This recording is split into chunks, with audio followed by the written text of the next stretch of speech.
It was here at MIT in the early 1960s that Professor Harold Edgerton pushed the boundaries of high-speed photography. He was my Uncle Harold. When I was a kid, he used to show me the coolest pictures. Like this famous example, a 2,000-mile-an-hour bullet rendered seemingly motionless. Well, 60 years later, a team of scientists here at MIT have outdone my Uncle Harold. This is actually inspiration for our own work. The only difference is that Edgerton used a bullet made of copper and lead, whereas we use bullets of light. They've created a camera so fast, it slows to a crawl the fastest moving thing in the universe, light. The camera has a resolution of 1/1000th of a frame per second. And so we can actually observe light as it goes through this scene. 1 trillion frames per second? Mm-hmm. At that speed, a flash of light on a still life is transformed into a journey. We'll see light coming in by its reflection off the floor. Oh, wow. As the light wave propagates, it'll hit the surface of the fruit and we'll see that light up. And then only after delay will you see the light hit the wall behind it, and only after another delay will you actually see the shadow behind it. Wait, so the shadow doesn't appear instantaneously? That's right, because the wall is farther away, it takes light a longer time to reach it. That's crazy. So let me show you another example. It may seem unremarkable at first, a soda bottle filled with water, but then a flash. So you see the pulse of light enter in from the left. This pulse is actually a packet of photons, particles of light. And we can see its energy front sweeping across the bottle from left to right. And eventually the pulse will hit the cap and emit a bright flash.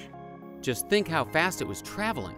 About 600 million miles per hour. And how long did that event take in real life?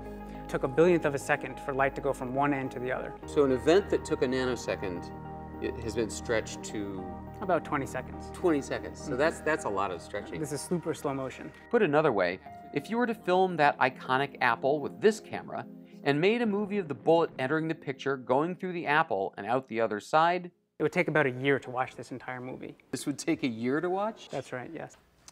Oh, I recognize this setup. So how exactly does this super fast camera slow things down?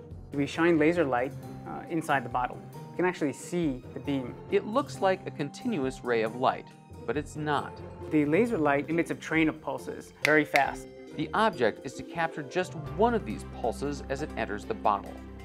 To get this image, they actually have to take 500 separate pictures, each just photographing a narrow slice of the scene. The camera looks at the scene through this mirror system, which rotates. And as the mirror moves, we record a different slice of the bottle at a time. So in order to get a complete picture, you'd need 500 slices of it. Exactly.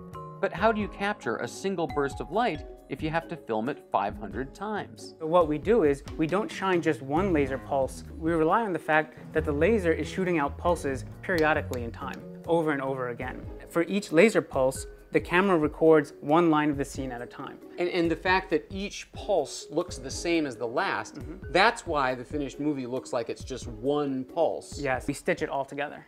Taking it a step further, so for example, if when you combine the camera this fast with information processing, by this wall, it opens up some interesting possibilities. This camera over here can somehow see around the corner? Precisely. How does that work?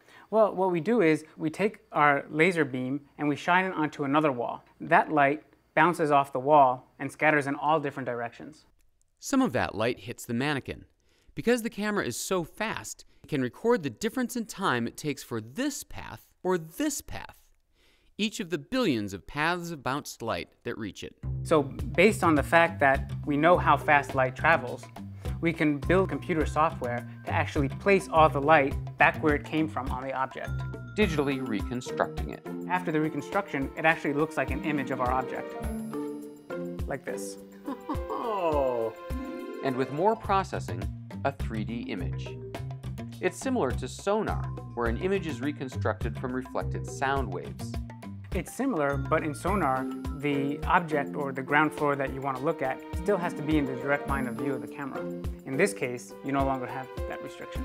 So it has potential use for fire and rescue, and for automobiles to detect approaching vehicles around corners, or in medicine to visualize the inside of a person's body.